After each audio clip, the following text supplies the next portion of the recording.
ડેડિયાપાડા જિલ્લા પંચાયતના મજબૂત ઉમેદવાર દર્શનાબેન હિતેન્દ્રભાઈ એ આ વખતે ડેડિયાપાડા જે આખા ગુજરાતની નજર હોય ને તો ડેડિયાપાડા સીટ પરથી આ ચૂંટણી લડી રહ્યા છે, કેમ કે ચેતરભાઈ વસાવાનું ગઢ છે ત્યાં આગળ દર્શનાબેન લડી રહ્યા છે આ વખતે. નમસ્કાર મિત્રો, વિડીયોમાં તમારું સ્વાગત છે.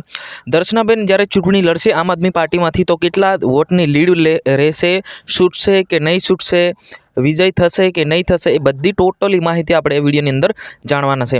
વિડીયોને ફટાફટ લાઇક કરી નાખો અને અમારી ચેનલ પર નવા આવો તો ચેનલને સબસ્ક્રાઈબ કરીને લાઇક કરી નાખો.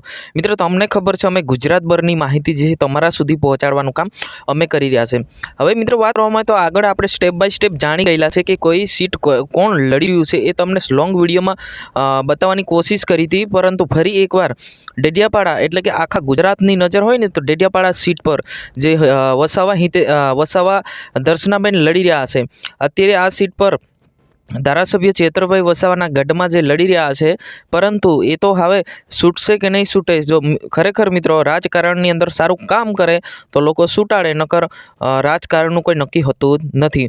મિત્રો, તમને એ વાત બી કહી દઉં કે નેતાઓનું કોઈ નક્કી હોતું જ નથી કે આજે કોઈ બીજી પાર્ટીમાં તો કાલે કોઈ ત્રીજી પાર્ટીમાં હોય અને રાતોરાત બદલાઈ શકે છે.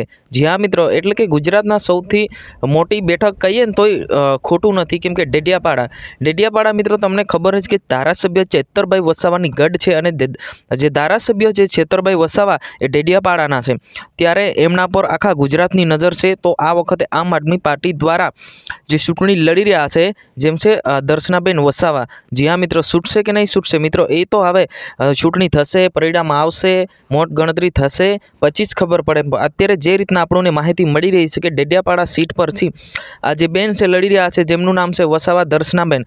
જ્યાં મિત્રો કોમેન્ટ બોક્સમાં જરૂરથી બતાવજો કે આ વખતે કેવું વાતાવરણ રહેશે ડેડિયાપાડાની અંદર. આજની વિડીયોની અંદર બસ આટલું. તાત્કાલિક આપણે નવા વિડીયોમાં મળશું. જય હિન્દ, વંદે માતરમ.